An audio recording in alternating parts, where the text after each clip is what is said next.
Good morning to everyone in attendance here at the Orleans and to everyone joining by Zoom. Welcome to NAIOP, the Commercial Real Estate Development Association's breakfast program. I am your 2026 President, Steve Niger. We have over 275 folks in the room. No idea how many on Zoom, but for the Thursday before a holiday weekend, that's pretty good. We were expecting, I'm not sure if he's here yet, but we usually take this moment to welcome any dignitaries that are here. We were expecting Senator Richard Bryan. Is he here yet? Has anybody seen him yet? Well, he's a great example of community service. Senator, governor, state attorney general, state senator. Really a model, and I say that and I make a big deal about it because this entire chapter is comprised of volunteers at the committee level, at the chair level, at the board level. We're all volunteers and we're all doing this for our community. I'd like to recognize our UNLV students attending today. If you are a student, please stand. UNLV students, here's a few. Please welcome them. If you see them wearing a bright green ribbon, please make them feel welcome. They always are. And thank you to our student sponsor, Heller Companies, who always make sure that no UNLV student has to ever pay for their breakfast. Thank you, Jay, and Heller Companies.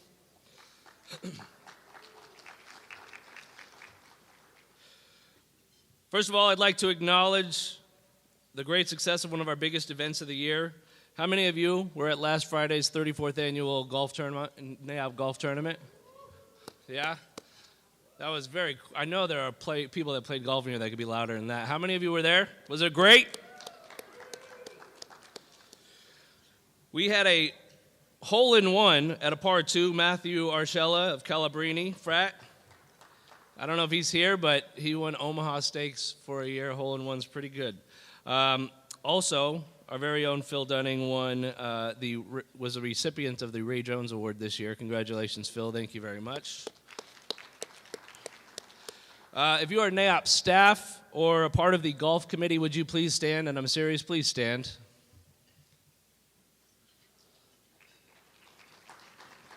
Thank you.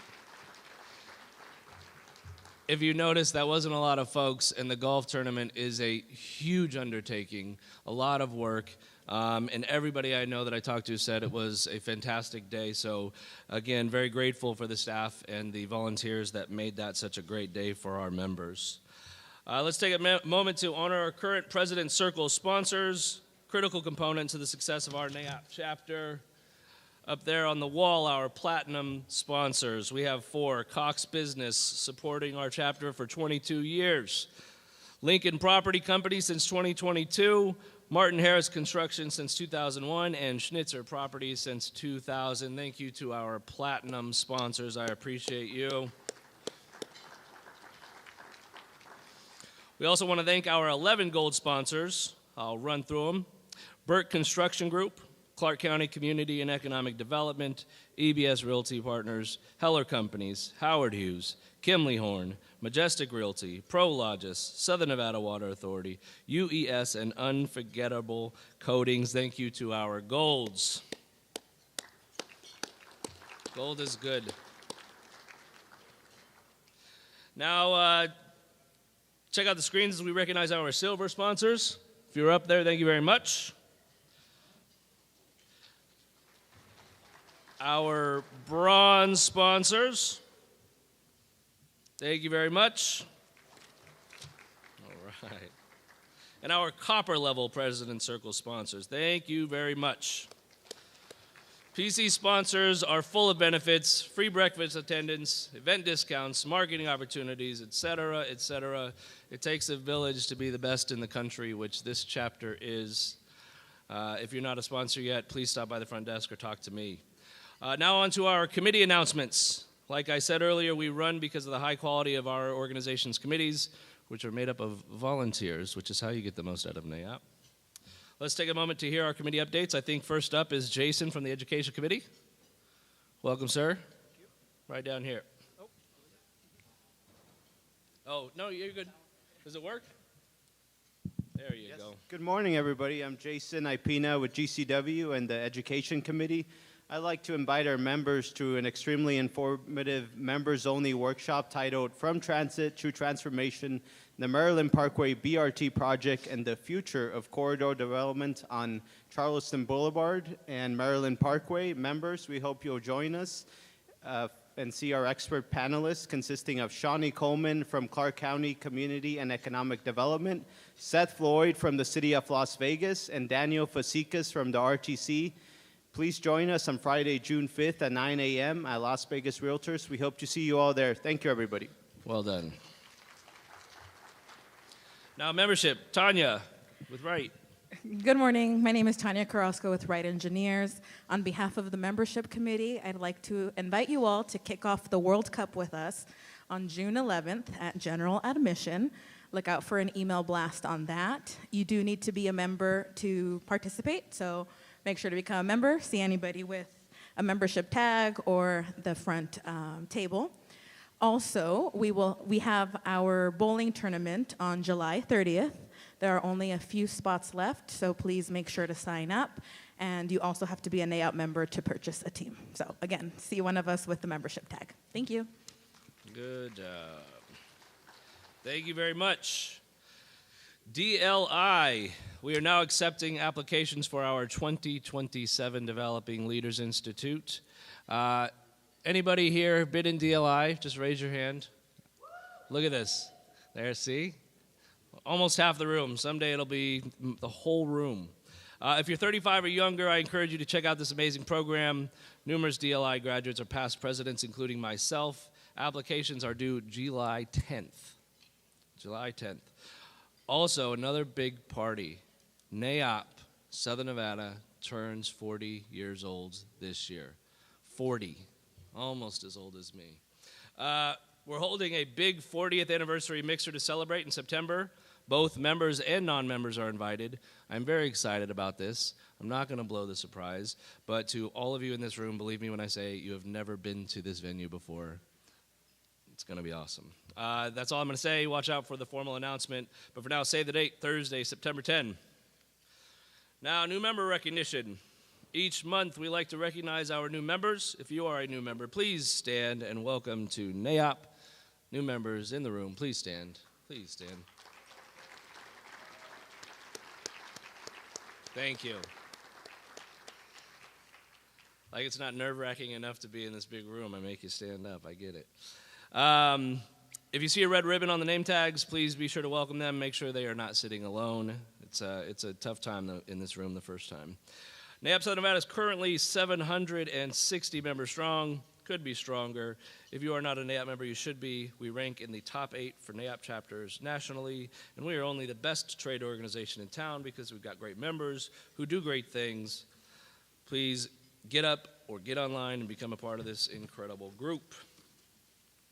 Now, thank you to all of our 2026 breakfast sponsors, and thank you to our Wi-Fi sponsor, Lincoln Property Group. Thank you very much for the Wi-Fi. And a special thank you to this morning's meeting sponsor, Helix Electric, who is one of our silver sponsors. I'd like to introduce Victor Fuchs, President and CEO of Helix Electric. Welcome to the stage, sir. Where are you at? There we are. Come on up.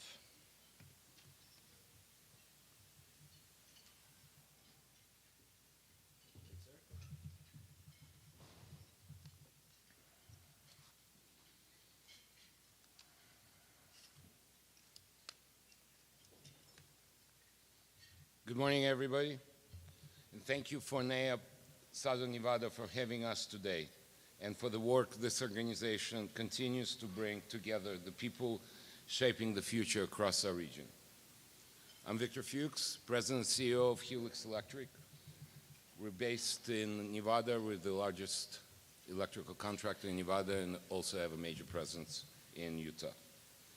For more than 30 years, Helix Electric had the privilege of helping build Southern Nevada alongside many of the people in this room. And this year, we're especially proud to celebrate our 25th anniversary of formation of Helix Electric LLC. What makes that milestone even more meaningful is that Helix was locally founded and is locally owned right here in Southern Nevada. Go ahead.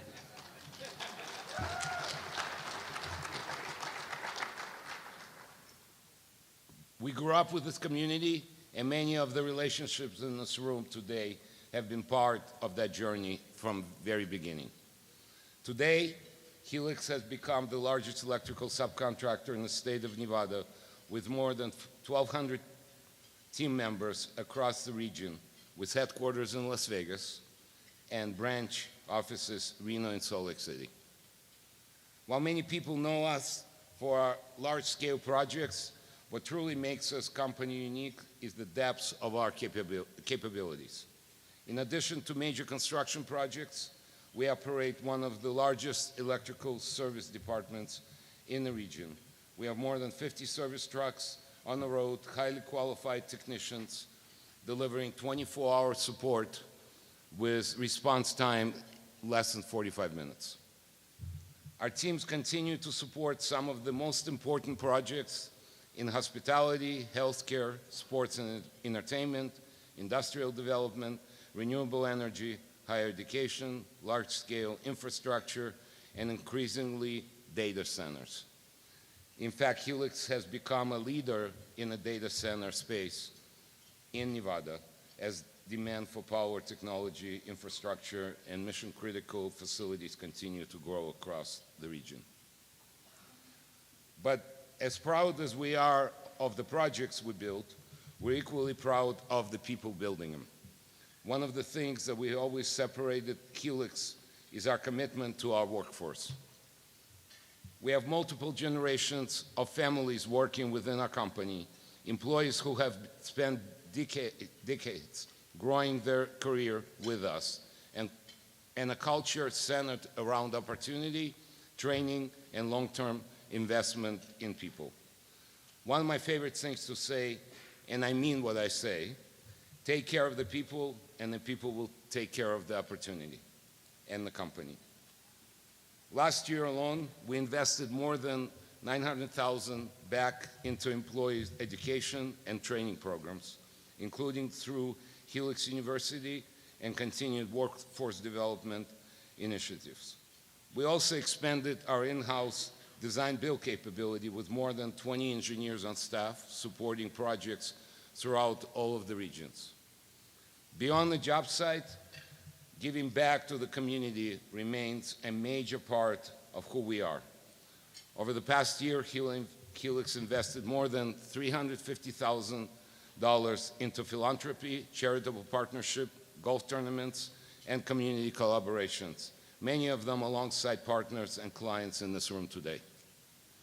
And I think it's fair to say we've also become pretty well known for being the first company lined up every year for a 98.5 KLUC toy drive.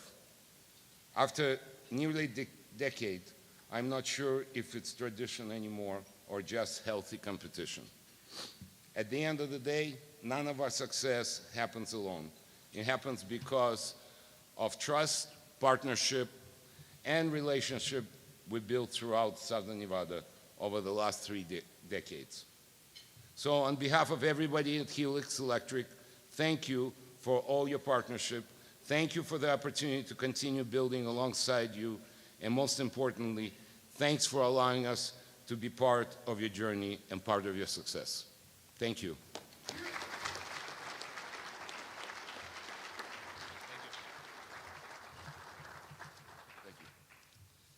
Very good. All right. Thank you, Victor. Thank you, Helix. Now, on to our program. I am sure our incredible moderator will have some words, but I've got a few of my own to say. If you don't know, NAIOP Southern Nevada has been leading the charge on this issue of land for many years on behalf of this industry and community. The amount of work, the amount of volunteers, and the complexity of this issue, the cooperation between the public sector and the private sector, this is one of the heaviest lifts I've ever seen, not just in NAIOP, but in this entire community ever. And you guys should all be very, very proud of this chapter, NAIOP Southern Nevada. So please, thank you to everyone who's been working on this. Reminder that for all of you here in this room, we have a Q&A session at the end of the program for our in-person attendees.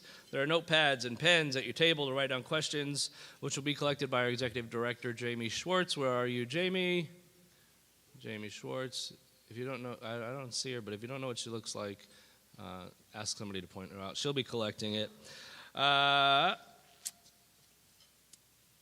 Land. Southern Nevada's ultimate constraint, what limited supply means for retail, industrial, and office, commercial real estate in Southern Nevada. I'd like to introduce today's moderator, Jamie Thalgott. Come on up. She is a native Nevadan, former assistant city attorney who advises high-profile developers on complex commercial real estate matters. Thank you. Yeah, grab it. Thanks, sorry. Grab it all and, Okay, thanks. I think this is yours too.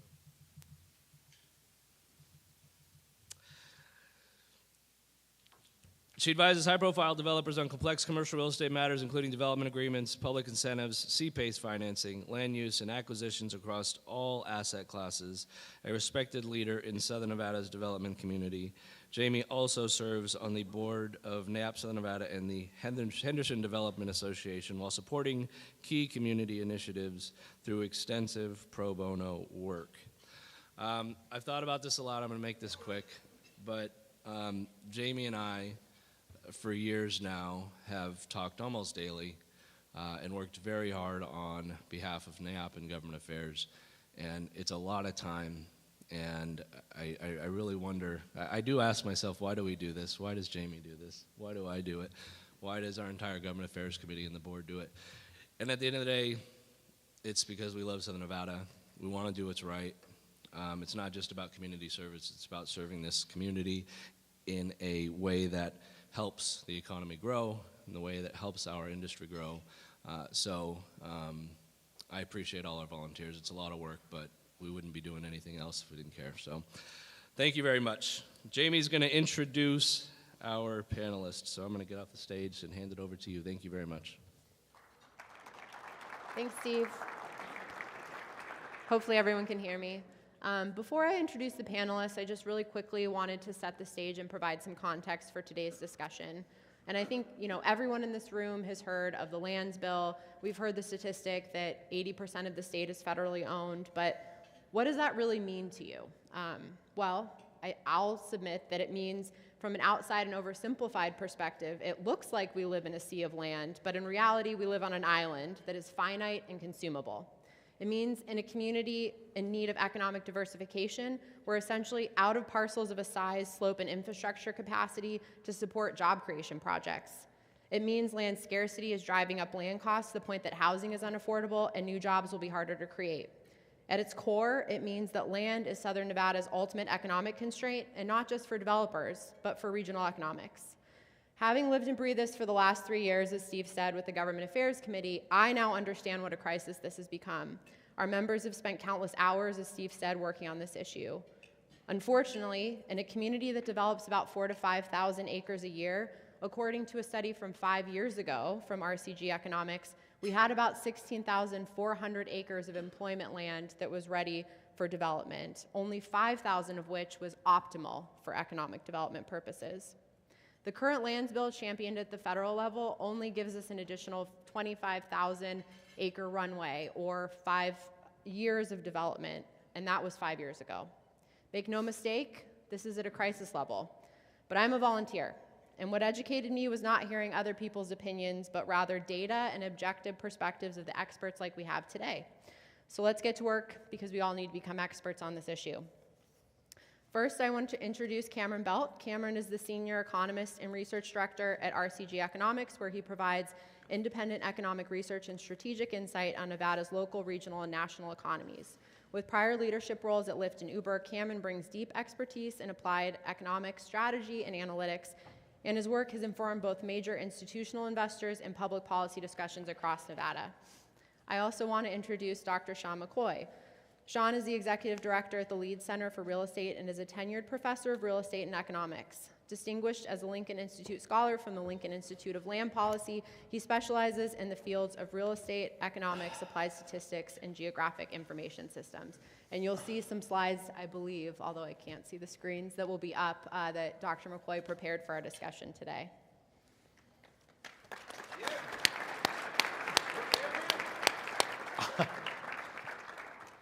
All right, we have a lot to cover. Thank you both so much for being here. But I know a lot of people in the room have heard of SNPLMA, BLM process. In a nutshell, what does the audience need to know to understand the discussion today? Cameron, let's start with you. Well, in a nutshell, what we've got going on is there's a fake border that is surrounding our city. It's called the SNPLMA. It's one of the most mouthful acronyms I've ever seen come out of the federal government. It means the Southern Nevada Public Lands Management Act. And this border is very, very good. It has pros and it has some cons. The pros is that normally when you go to the federal government to get a piece of land sold, it requires an act of Congress for every single parcel. That's really slow, right? The federal government doesn't move like a nimble sports car. It moves like a Mack truck with like 4 extra trailers behind it. It takes forever. And so I think our leaders back in the late 90s, Senator Richard Bryan and also Harry Reid, recognized this, and they decided, okay, let's figure out a way to pre-authorize the sale. Basically, they said, let's create this border around the city, and let's pass one act to say we're going to pre-authorize the sale of all of the acres within this big circle. That's huge, and it's been extraordinarily helpful since the late 90s. The trouble is we're not in the late 90s anymore, and at this point, we're butting up against that border. And Dr. McCoy, if you could just kind of give us a brief introduction to why federally controlled land doesn't move at the speed of market demand. So, well said, by the way. So once again, the disposition of federal land is guided by SNPLMA. We look at the valley, we see all that red federally controlled land, and those parcels need to exist within a disposal area to be disposed. They need to be identified. Your company needs to present your request to a local government. Local jurisdiction needs to agree and elect to nominate parcels. That land may require a survey. Federally approved appraisals must be put in place, and then you can go to auction. That process per BLM is talking about 2 years. But with all that said, vacant land inventories at their core need to structurally separate out vacant land from vacant, federally owned and disposable land. So here's the argument. You might have, just making up a number, you might have, say, 20,000 acres of disposable federal land, but keep in mind the process is slow. So for example, any given year, you might need 3,000 acres of land to draw from that pool, but if we can't dispose of it in time, it's as if, from a practical use perspective, we just don't have it.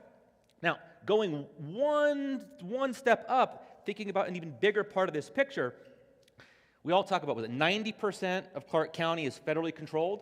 It turns out that 94% of all vacant land is federally controlled.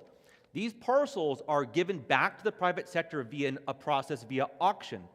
But the catch with all of this is that the feds are your monopoly landowner. And so, because the feds control most supply and are so slow to increase supply, while indeed prices are determined in an auction setting, by virtue of that implicit or indirect or perhaps unintended supply restriction, through that dimension of supply, it's indirectly elevating land prices. So this is creating a secondary spillover effect on the cost and value of land across the board. Land price comps then rise, and when land price comps rise, it then increasingly reinforces elevated land costs, further inhibiting effective disposal. And to this point also, whenever there's a bureaucratic process that is entered into the situation, you have to ask a question of, and this is just an economic question, what are the incentives of those who are engaged within this? And for the most part, the BLM's mandate, even though SNPLMA exists, and it's one program that doesn't exist anywhere else, really. We're the only state that has ever been given the ability to have this pre-authorized sale, which is incredible. But it also makes us kind of an outlier in a lot of different ways, right? And so, generally speaking, BLM and all their individuals, even those who are overseeing SNPLMA's, the bureaucratic side of it, their incentives are mostly retention and stewardship of this land. It's not disposal of the land, right? They'd rather hold on to that land or get more. In reality, that's actually what happens with SNPLMA, is more land ends up in conservation as a result of every acre that gets purchased from the private sector. And so there's this side of the market where, hey, we're trying to build something. You're all trying to put tenants into buildings, development, right? The other side is just like, this is just another thing on a Wednesday. It doesn't really line up necessarily. That's why the speed isn't quite there. Thank you both for that. So just kind of to summarize, we're on this island. There's a finite amount of land within this SNPLMA boundary for disposal. As we develop it, we consume what's left as undeveloped or vacant. And so we've been petitioning the federal government for more land. But in that process, stakeholders have noticed, well, we do have land within the boundary that hasn't been developed. What are we doing with that? And I think, many of you have seen probably over the last couple of years the headline of land being underutilized within the valley, within that boundary that we've created. And that inventory came out with a headline number of about 80,000 acres that were underutilized. Matching that with what I said at the beginning of this conversation, which was 5 years ago, we had about 16,400 acres of optimal employment land that was being consumed. NAIOP's board felt it was important enough to reconcile those numbers and to commission a study from RCG Economics to analyze what all of that meant. How do we reconcile that 16,400 with this headline underutilized number? And so I hope you all saw the email that went out yesterday with that report and the summary. And I'd like, Cameron, if you could kind of just explain why we commissioned that study, what you found, and what does the term underutilized leave out? Yeah, absolutely. So again, thank you to the NAIOP board for having us come in and look at this, because it is a critical issue that's facing the entire valley, and not just the valley, but the entire state in general. Because let's face it, Las Vegas is an economic powerhouse of the state, right? And we are an economic powerhouse of the United States. So this is an issue that is critical to us here at home, but also it has national importance as well. And so getting this right and being aware of where we are in this is extraordinarily important. And to that end, that's why the RTC commissioned this initial study on looking at what was called the underutilized land inventory for Las Vegas, or not specifically Las Vegas, but Southern Nevada broadly. And the goal of that study was to ask a twofold question. It was one, like as you said, Jamie, what land exists right now within this boundary, how much of it is vacant, and then this other part of this is what's underutilized. I remember when I saw the RFP come through, I was a little bit kind of curious at the word underutilized, because to me that has a layer of, as an economist, I ask this question of compared to what and determined by who, right? That's the real thing behind this. Vacant is objective. There's either something on there or there's not. It's either put to a purposeful use right now or it's waiting for the next purposeful use. Underutilized means this land has a use right now, and as determined by someone, it's not at its optimal use. Well, that's an important thing for the market to determine when you're the property owner, right? If I own a piece of land, and again, my family's been here since almost 100 years now, and over time, my family's had parcels here or there and been able to develop out and gone to different uses. So obviously, I can sit back and think, all right, this vacant piece of land, there's now a reason for me to develop this. Or this piece of land that had a house on it, I can tell you right now, the Ocha Thai over off of Las Vegas Boulevard in Charleston used to be my great-grandparents' house until it burned down after it got rezoned. Pieces of land can go to a new level of utilization as a result of the property owner deciding, I no longer want this to serve this purpose. But if you don't own that property and you're trying to say, this is underutilized, it kind of just, again, it didn't rub me the wrong way, but it just made me ask, how are they going to be thinking about this? And so that's what this initial study from the RTC that they commissioned from a group called Eco Northwest out of the Pacific Northwest came, and they provided this. And it's work that has been done in other regions as well. And to its credit, the goal of the study was just to ask this question of, we have a finite amount of land, how much of it can we develop more, and is it being put to the best possible uses? They weren't trying to say that all the land needed to change. They were just saying, here's how many acres could be put to better use if somebody were to be determined that. The problem is those conclusions get buried sometimes, and the headline number is what gets attention. Cameron, do I got audio? Yeah, I do. wasn't it in elementary school? Classified as one underutilized parcel. Okay. So like, I'm going to add some comments, right? Is that the basic idea of, looking at a parcel with excess parking space that could support development is a noble idea. And to your point, developers on a parcel by parcel basis could reasonably figure out what could be done. But automating that at scale, I mean, when we do these vacant land inventories, we have over 4.5 million acres of land to go through. So I mean, if you spent just an hour per acre doing this kind of research, it'd take you 457 years of work to do this. So errors are going to be guaranteed. That's right. But one thing I do want to add, which I guess you already add, thank you for that, is underutilized does not necessarily equate to able to utilize. Correct. Can we actually go and talk to Costco and build a house on their parking lot? I don't know.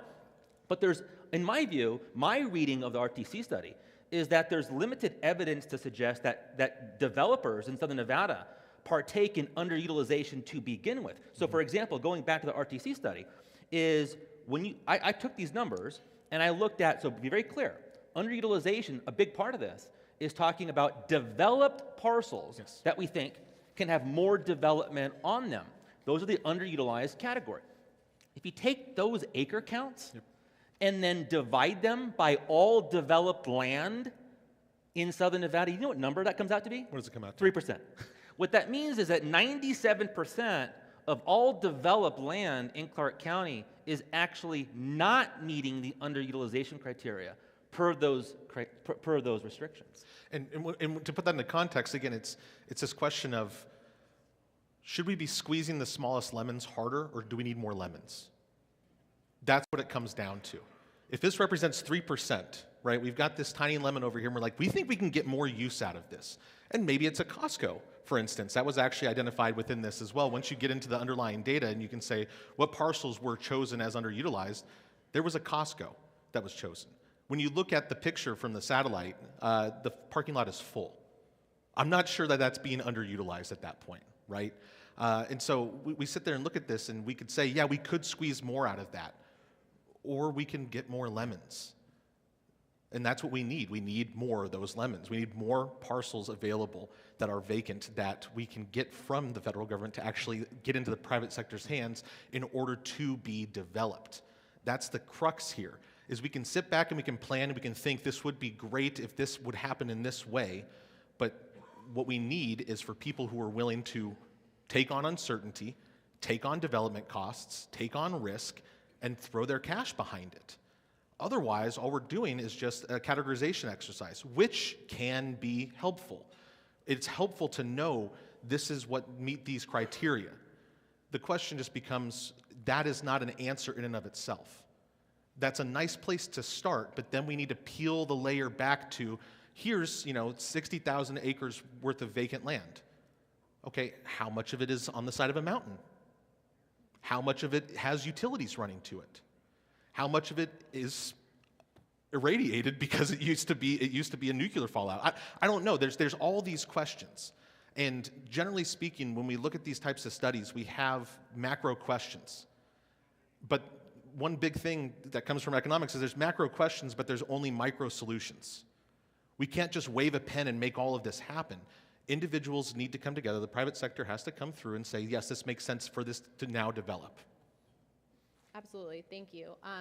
And I think just to kind of break down some of what was discussed, which is all very important information, there are two different categories, right? There's underutilized, which is something that's maybe developed but doesn't meet certain planning criteria like parking, for example, and a goal of planning to have parking garage instead of surface parking. But then there's also vacant land, as Cameron just alluded to. So that would be something that hasn't been developed, that's still raw land. And so Shawn, I'll ask you this. So when people hear that we still have vacant land, and you drive through town and you see a lot that hasn't been developed, what criteria are they missing there for development? So look, once again, when we look at Clark County, we're starting with a base inventory of 4.5 million acres across the entire county that we need to look through. And you might have a vacant 10-acre parcel under 7% slope, and it might be 15 miles from the next nearest building, rendering it with no fundamental economic value. You might aggregate everything up and conclude you have 20 acres of commercial land, but that might be added up across, say, 100 small individual sites, rendering each individual site effectively useless from a commercial perspective. And this leads to, I think, a main point that I want to get across is that oftentimes in the dialogue about vacant land stock, it's being viewed as an accounting exercise. How much population do we think we're going to need or grow? Convert that to some notion of demand for acres, and let's just look at how much acres is out there per these various restrictions. Yeah, that's the completely wrong way to think about it. Can that land actually be utilized? We'll just use that in a proper sense for once. Can it be disposed and transferred to the private market for development? So in other words, get rid of the accounting notion of thinking about land inventory. Instead, this is all about accounting for what stock is out there in conjunction with economic and legal feasibility. Yeah, the way to think about it is it's not just about the quantity, but it's also about the quality. And by the quality, I mean the usability, right? And then also not from the usability, the suitability for certain uses, right? Just because we have an acre or 10 acres or 1,000 acres of vacant land, it doesn't mean that we can immediately put it to a use that the market wants, right? Or that the market can sustain or that's necessary. We have to sit there and understand that this is vacant, but like as Shawn said, it's 15 miles away from anything. So now we need to put utilities to it. Okay, that now pushes the timeline off further or just increases the development costs, right? So when we think about this, it's nice to have an awareness of how much land there is, but we don't make these decisions from the accounting side of things. That's the exact right way to think about it. And our topography and soil conditions, all this matters a lot when we're talking about development in southern Nevada. I mean, a good corollary, we were looking at land out in Kanab, and we had a parcel, a 20-acre parcel, and I looked around, I'm like, where is it? It was the side of a hill. Yeah. And I was talking to the landowner, he's like, well, you pick your parcel, and I bring my tractor up, and I'm just going to carve out a pad for you. I'm like, how long will that take? He said, oh, just take a day. That doesn't work in southern Nevada, right? So leveling dirt out here is completely different. And so when you're talking about automating vacant land statistics and inventory in southern Nevada, paying very careful attention to parcel topography, parcel slope, matters more than ever because those constraints bind differently based on how our earth looks here than how the dirt looks in other places. That's right. Absolutely, and I think ownership too, right? I mean, just because a parcel is vacant doesn't mean that the federal government owns it or that the property owner is willing to sell it or that they're in a position where they want to develop it. So it might appear on an inventory, but that doesn't mean that it's actually developable right now. So Cameron, going back to you, I know your firm worked on prior studies with regard to land vacancy and usability, and could you kind of tell us in terms of larger parcels why larger aggregate pieces of land are important for what industries and what risks we have now not having those available? Yeah, absolutely. So this is another fun game that we like to play as we're economists because land goes to multiple different uses, right? I know most of us in this room might be focused on the commercial or the industrial side of things, but there's also a residential side.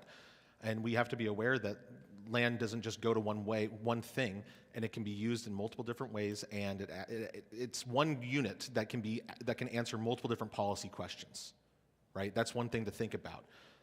But when it comes to commercial or it comes to industrial land uses, large parcels are extraordinarily important, right? Because generally speaking, jobs are important to an economy. In order to have jobs in an economy, you need somewhere for those people to be employed, right? Large-scale projects like manufacturing, like large distribution and warehousing, things along those lines, you can't build them on a 1-acre site. You need to have one site that you're able to go in and you're able to control and deal with. Now, maybe you can, let's say you have two situations. One is a 100-acre site, and then the other is 10 vacant lots that are all at 10 acres, but they all have 10 different owners. Which one do you think you're going to be able to get taken care of sooner? It's that one site that's at 100 acres. I talk to one person, deal's done, move on.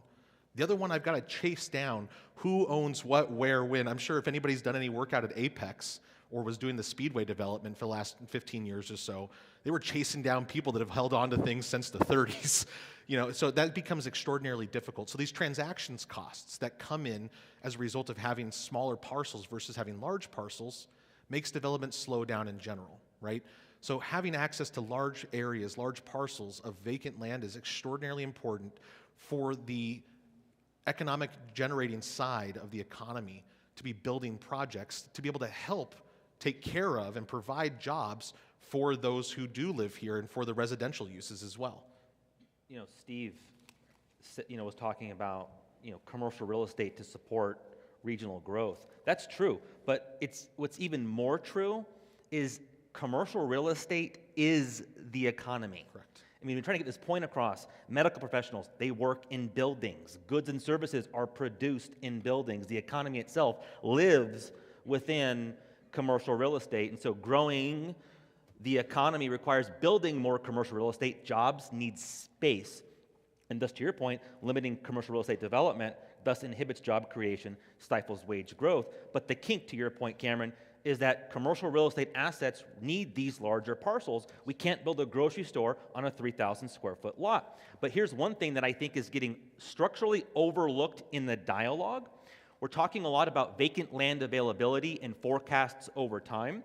What's not getting talked about enough is that specifically driven by those large parcel requirements to support employment use commercial real estate, the literature to date suggests that the land constraints for commercial real estate are going to be binding sooner than they will for residential asset classes. And when that happens, which is in many ways happening now, that's going to shock what we call the job housing balance equation. The quality of life that you receive from living in a city has little to do with your wage and little to do with the cost of housing. It's the nexus of the two. This is why New York City ranked lower in cost burden for housing than Las Vegas, Nevada. And once that job housing balance equation is shocked, it's going to have a self-reinforcing effect. You're going to see companies that do high-tech kind of jobs that can provide a lot of meaningful employment to Southern Nevada. They're going to look around, they're going to look for some dirt, they're not going to find it. And that's going to further exacerbate that job housing balance equation. And with that note, when we're talking about land, we're talking about regional growth. Growth is only one part of the equation. Our ability to withstand, react, and recover from an externally generated shock, what we call resilience, matters more than ever right now in Southern Nevada. And the thing that is also not getting talked about enough, we all want to talk about economic diversification. Yep. Great. You know what it takes to do that? It takes population growth. A town of 600 people cannot have 600 industries, but a town of 3 million can. And so when you're thinking about this path towards diversity and resilience, population growth itself will be one of those conditions that allows us to split our labor pool up and go into new areas and get the best of both worlds. We don't want to be the boom and bust city much longer. We want to reap the benefits of that growth and do it in a way where we're not panicking every 5 years, what's going to go on in this town? And that's to the housing and affordability side of things. Everybody always looks to, and again, supply of housing is extraordinarily important. But there's another piece of this equation that a lot of people overlook, and that's the average wage or the median wage of the individuals in the economy. If you increase that, then that means that, generally speaking, they'll have more ability to afford the different things that are out there as well, right? When we constrain our choices, or when our choices we have less ability to make different decisions, that leaves us being more reactive, right? It leads us to less resiliency, right? And we're already dealing with a lot of these different pressures. As Shawn pointed out, my favorite R word in economics, especially when it comes to Las Vegas, isn't, everybody always asks about recession, it's resilience. And we are less resilient if we have less choices. Bottom line, we need to be robust. We need to be able to weather whatever storm, and we need to be able to move as fast as we can. And the processes that we've talked about, adding bureaucratic processes to land decisions, slows that down. It delays our ability to respond. It just puts us and kind of gives us some handcuffs. And again, we have to operate within the system that we exist in, right?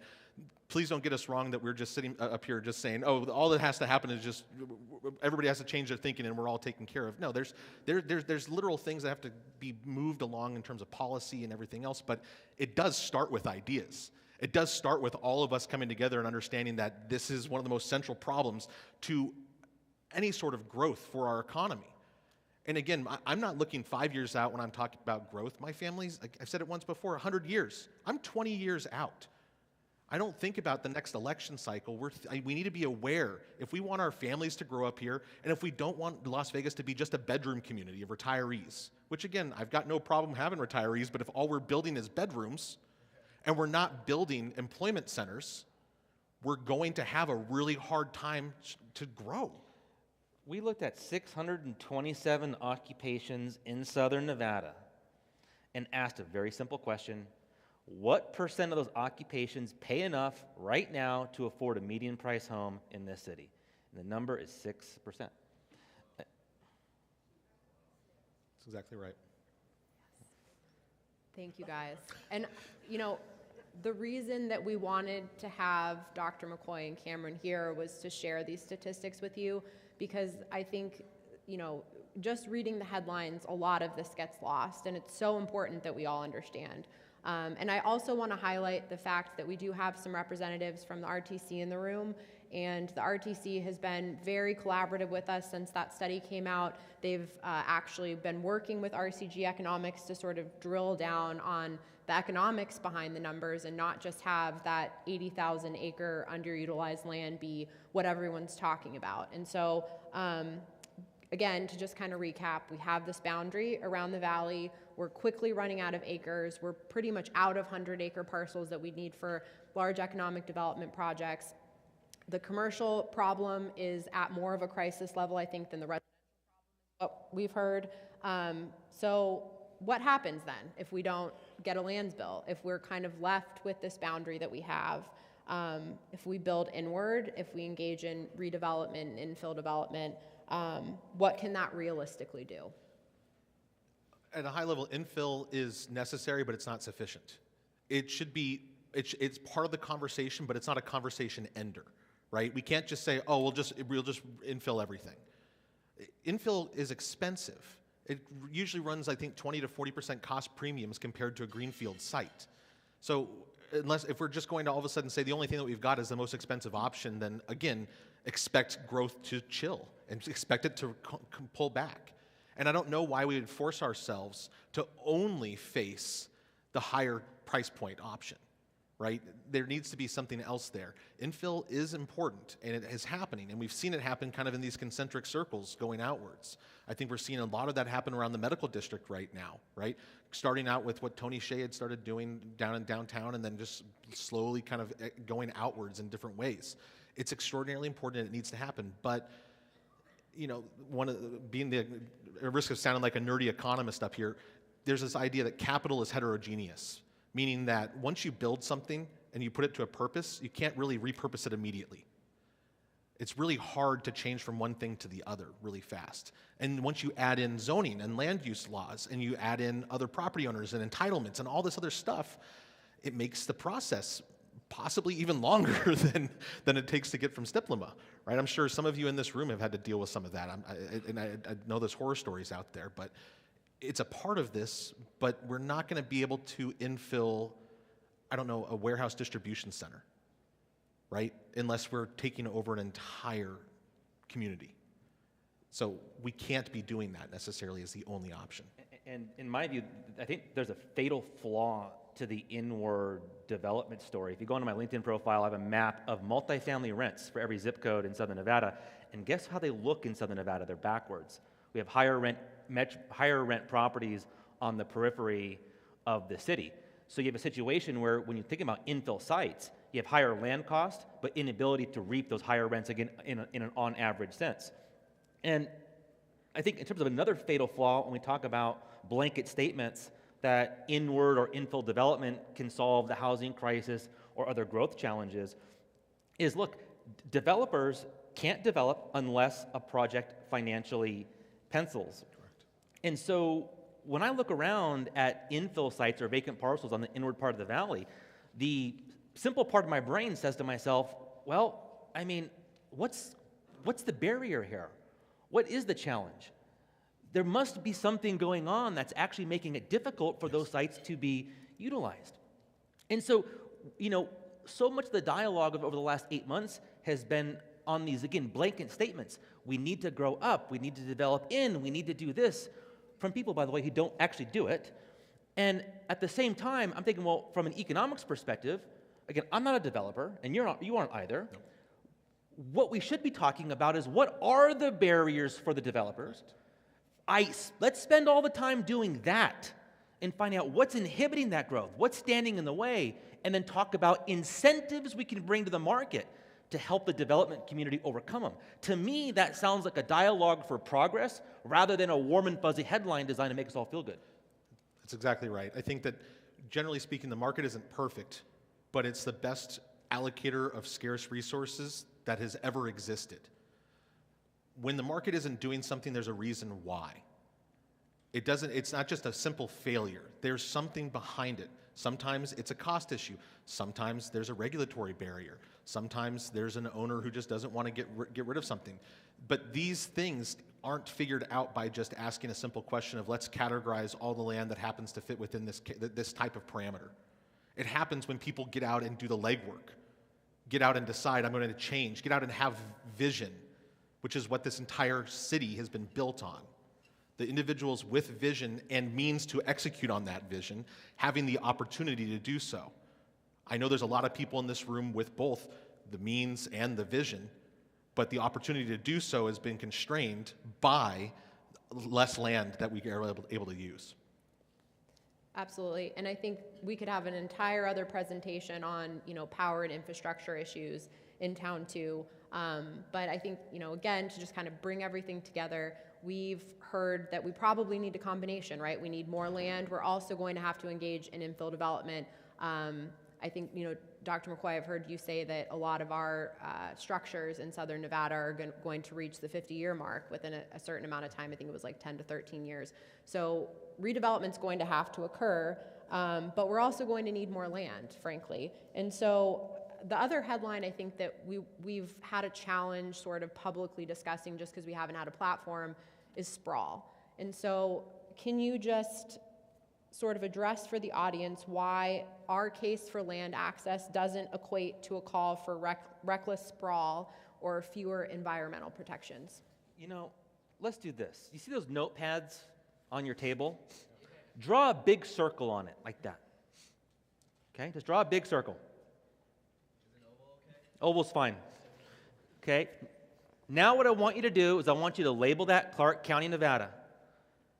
Now draw another circle that's 6/100ths of the size of the big circle. So 6%.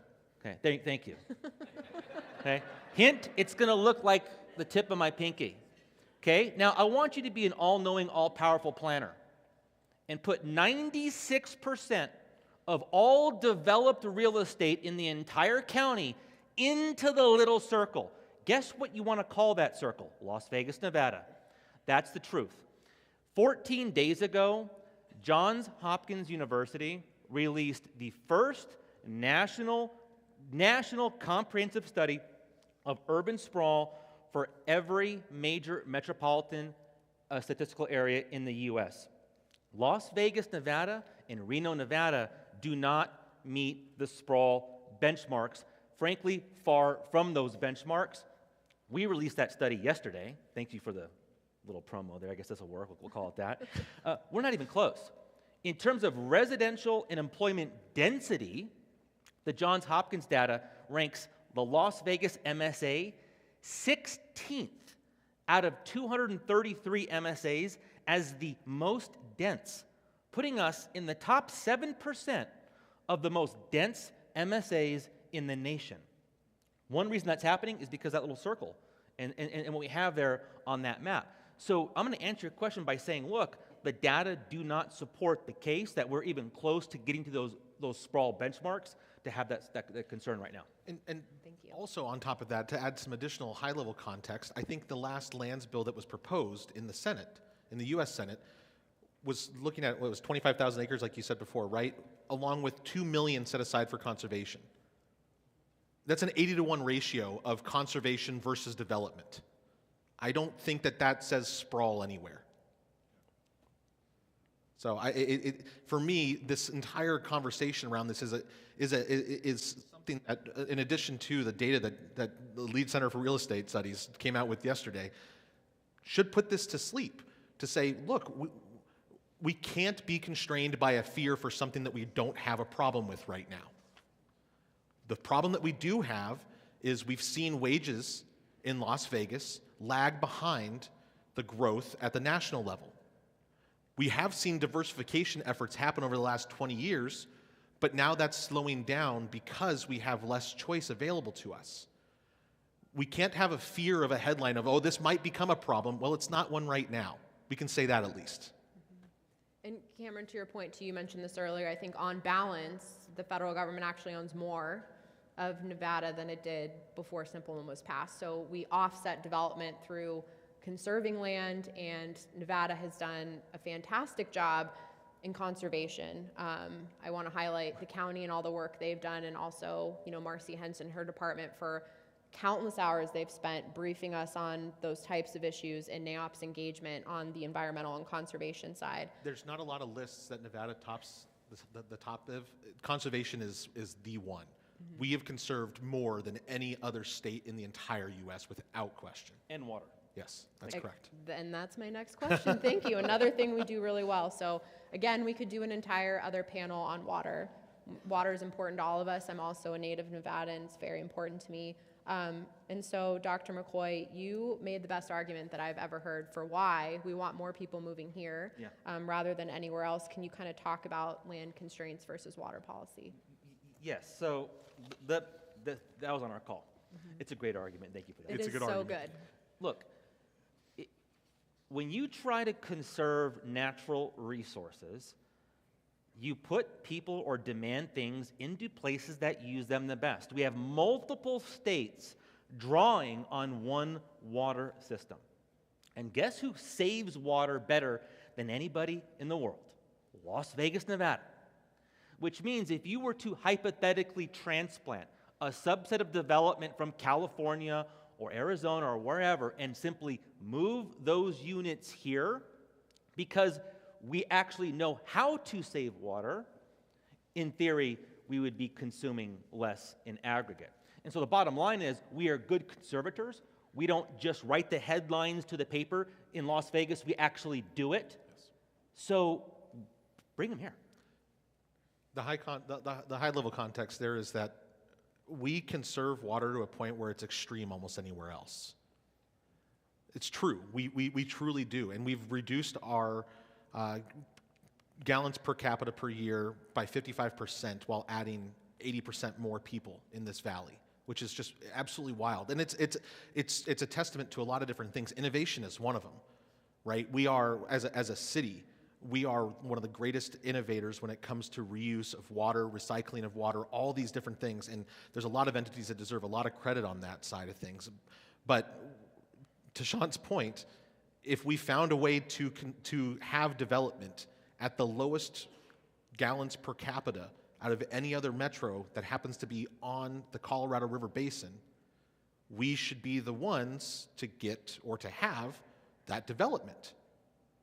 It just makes sense that way. Because if you were to take 1,000 people and put it someplace else and then they were all of a sudden to use 50% more water, that all happens to but it's just used at a higher point in the chain versus below it, it just makes sense because we need to think about this from a entire flow perspective.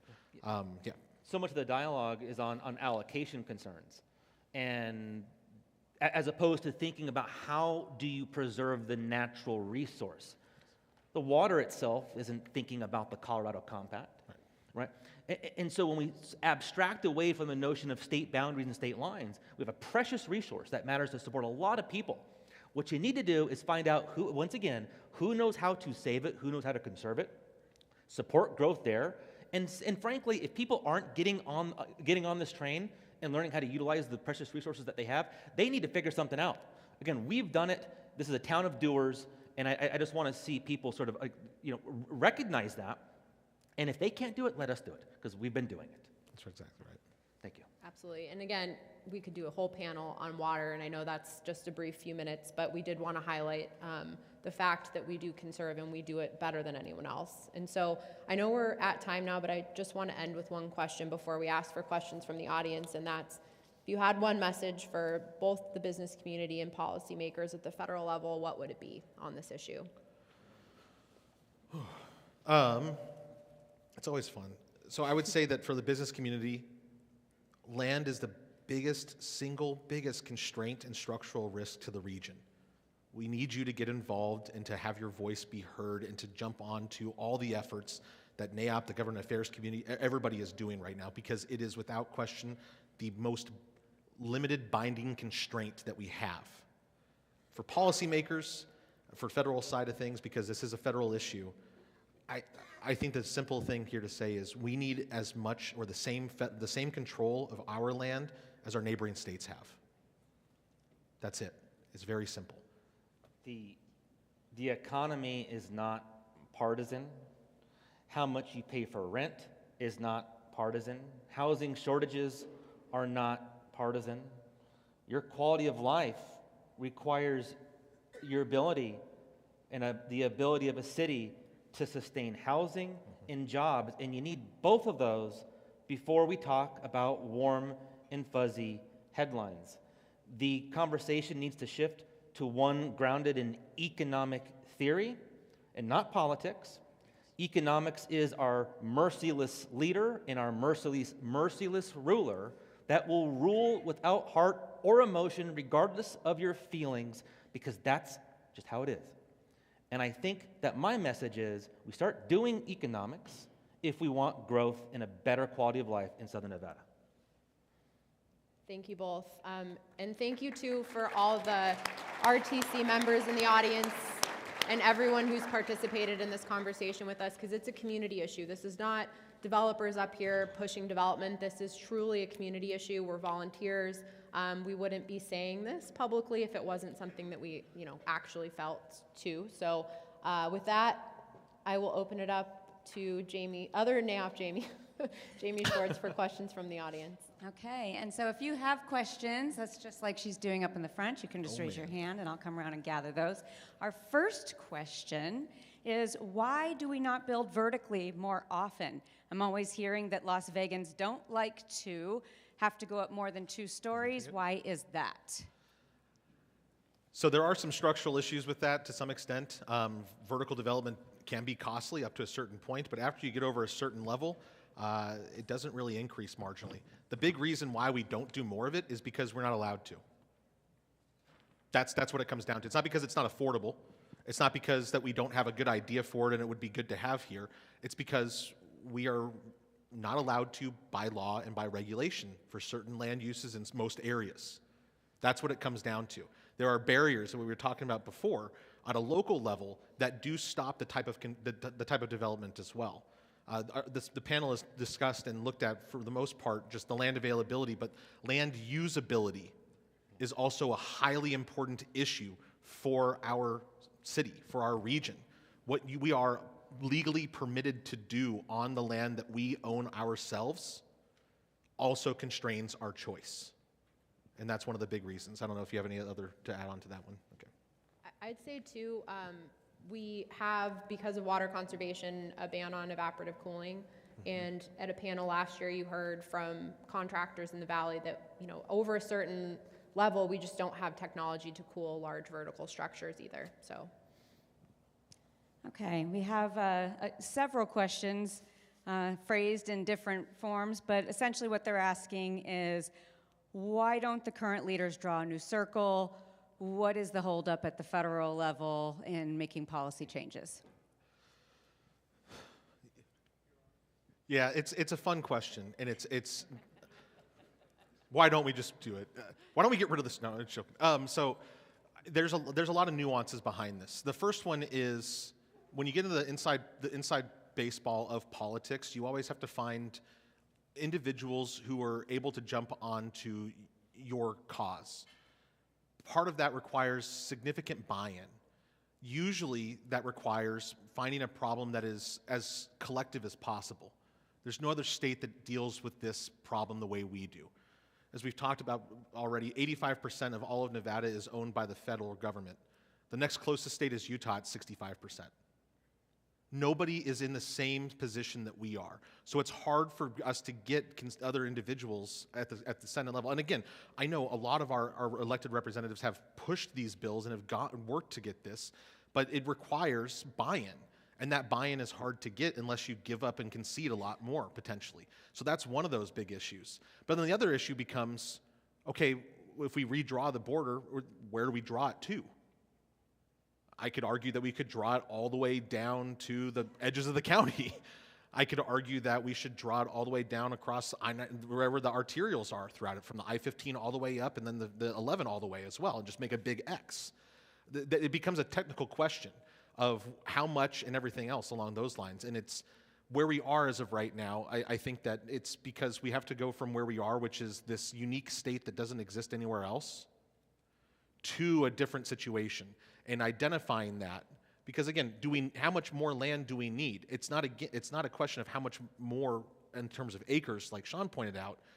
It's what acres can the market or will the market be able to use? And it's hard for us to project out that somebody at some point is going to use this. Who would have thought that Coyote Springs would be a golf course right now, right? This type of development just happens because somebody gets the idea to do so. And so for us to sit through and try and identify this preemptively is really difficult. And Simplima was a 1998 policy. So this might, and I think did, make sense and worked well upon establishment. A lot of time has passed. A lot of land has been developed in the disposal boundary. And the mechanics by how land costs are operating and thereby feeding back into the appraisal process for disposing of federal land are very different. And so, I mean, I don't know of any business plan that doesn't need to be revised over the course of 20, 30 years. And so if I know anything about economics, it suggests that one way or the other, I think there can be an argument made to closely think and revisit how we think about disposal processes that reflect more contemporary, current time economic conditions in Southern Nevada. And don't get this wrong, again, Simplima has been extraordinarily helpful because it has allowed for this development to occur from the 90s. As hard as it is for us to now get this amended and changed, imagine us having to do this for every parcel that's ever been sold under Simplima since 98. Yeah. Extraordinarily difficult. So it's not that we're throwing tomatoes at something right now, it's just we're hitting this point. And I think too, you know, this bill has been reintroduced. I think this is the third time now. Every time we've reached out, like our federal delegation is responsive, but we also have to understand the political situation in DC is not very collaborative right now. And, you know, if the voice of just conservation is the loudest in the room and we aren't as a community saying the things that Dr. McCoy and Cameron said today and understanding them and going out and speaking about them and talking to our federal delegation about them, they also can't do their job. This is on all of us. We need to understand this issue and we need to come to the table. And I think too, Simplima is very Nevada friendly. The money from these land sales goes back and gets reinvested in Southern Nevada, and no other state has this. So when you're arguing for a boundary expansion that then reinvests money here when no other state has that, it's also controversial. Meaning we also, you know, we need to be involved. This is on us. It's not just on our elected representatives to understand and push the issue. And I'm going to add just a comment. A lot of this discussion, to your point, Jamie, is talking about revenue generated from sale of these parcels. What we're not studying enough of is when a parcel lies vacant, in a vacant status, it's basically doing nothing for anyone. When you develop it and put people onto it, and activity onto it, you're generating jobs, you're generating income, you're generating services. I would love to see a study that talks about the actual economic product created from a developed parcel versus one sitting idle. That may dwarf the amount of revenue generated from an actual land sale. Yeah, well, and the federal government pays pennies on the dollar. It's called payment in lieu of taxes for land it owns that isn't subject to property tax because it hasn't been developed. So we're missing out on all of that, as you just said, too. That's a good point. All right, we have a couple of questions that are coming around the topic of what about looking at functionally obsolescent product? Do we have any information about potential incentives, or should we be strategizing with policies that would help it to pencil out building modern day products? Is this an adaptive reuse question? I think so. Oh, we'll call it one. So Southern Nevada is a young town. Yes. 11.3% of our building stock has not, only 11.3% of our building stock has reached the sort of traditional adaptive reuse, half a century old benchmarks for those revitalization, redevelopment, adaptive reuse benchmarks. But it's sort of a tale of two statistics, is while we are very young right now, our data suggests that the stock of old buildings that will need that work in redevelopment, not a lot now, that stock doubles in 13 years. And so the answer to the question is yes, the time to get ahead of that is right now, whether it be policy, incentives, regulations, how we're thinking about labor pool, workforce training, all those things, because it's going to hit us fast. And I spent a lot of time in an old metro in Pittsburgh, Pennsylvania. That market was ready. Are we ready? I pose it more as a question than a stipulation, but we do want to get ahead of it because those houses and those properties will need work, and it's going to come quick. Okay, I think the last question that we have is about economic diversification as a goal, and do we have any data around what have we not been able to attract to the market or deals that we may have lost because we didn't have land to accommodate projects? So generally speaking, when we talk about economic diversification, I will say we have diversified over the last 20 years. Roughly 33%, a third or so, or just under a third of our workforce 20 years ago was in leisure and hospitality. Now we're at about 26%. That's diversification, right? We should see that and champion the fact that we have diversified and our efforts to diversify have paid off. Now, is it as diversified as people want it to be? That's a question of what do you want it to be, right? All it comes down to is, are we moving in the right direction? The answer is yes, right? And so I think that the other side of this is we have to be aware of two things when we talk about diversification. The first one is comparative advantage. What are we great at? What are our strengths as a market? And the other piece of it is, what are we weak at, right? Like, if we talk about economic diversification and we talk about, oh, we need manufacturing, does Las Vegas need yacht manufacturing? No, we don't need to be building boats in Las Vegas. It's not just manufacturing broadly speaking, but it's very targeted in types of manufacturing that make sense to either being located close to their inputs or their customers, right, is what it comes down to. That's how businesses choose to locate. On some margin, if it doesn't really matter where they are and you happen to have high enough savings from where you currently exist, from, like, let's say taxes, then you'll move somewhere else. Las Vegas has been a beneficiary of that low cost of development, low cost of living, and all these other things for the past 20 years. We're past that now. We are no longer the automatic low-cost option for individuals and companies to move here, right? In terms of cost of living or cost of housing, we're above the national median. When you look at, I think last year, halfway through the year, our per square foot for industrial space was the same as the Inland Empire where we were pulling people from, and was higher than Phoenix. So there's a lot of these things where markets are dynamic. We need to be aware of the factors that are pushing that. And diversification efforts are awesome, but they also create the pressures for cost if we don't have the ability to continue to grow afterwards. What we've done is we've diversified and grown the economy, and then we've also brought the people here, which is great, without having more access to land, which has led to higher costs. So it's a double-edged sword where, yes, diversification is helpful. It helps round out the tax base, and it helps grow the economy without question. But it has to be diversification in a way that's sustainable, and also it has to be met with the ability for us to continue to grow so it doesn't just push us and stop our forward-looking projections as well. You said that better than anyone I've ever heard.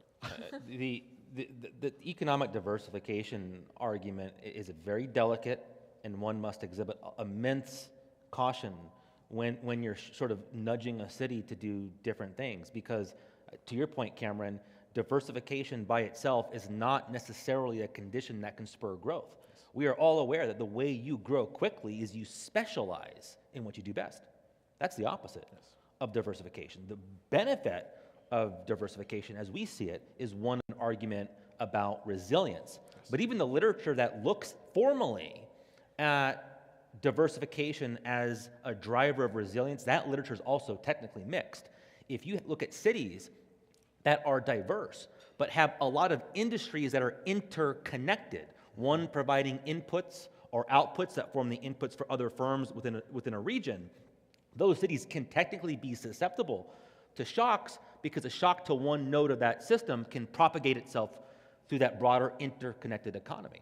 So again, if we really want to have a whole talk about economic diversification, how to do it the right way, we need to have that talk, and it needs to think carefully about, to your point, how do we do it in a way where we can balance the losses from moving away from specialization to reap benefits from gain of diversifying, but not run the risk of exposing ourselves to downside risk by not separating the mix of interconnected nodes between our new Las Vegas 3.0 economy. The plus side behind diversification is predictability when it comes to revenue streams for the government. The downside is the more predictable your economy is, the lower your growth long term. That's just the truth. When something's more predictable, you'll see less surprises coming. That means less downward surprise, but it also means less upward surprise too. And just really quick, there was an article last year where the LVGA reported that we lost about $1 billion in economic development from 11 deals that we couldn't locate because of land constraints. And now we're over time, so thank you everyone so much for coming. We really appreciate it.